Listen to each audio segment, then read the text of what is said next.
Nasıl siz dülbiyersiniz? Ana dur sana. Oy mama sana. Nedir? Çiçek. Nasıl dülbiyer çiçecik? Ben bunda hatırlayayım. Çünkü o biraz Sağ, nasıl da bir asayı tutuyorlar. Sana. Ama o var koparıyorum. Vermez gerek anne. Gel bunu da açacağım sonra bu. Durun senden ben sizin foto resminizi çıkarayım.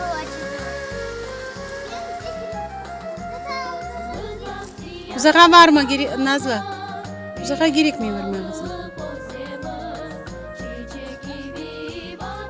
Çirgi?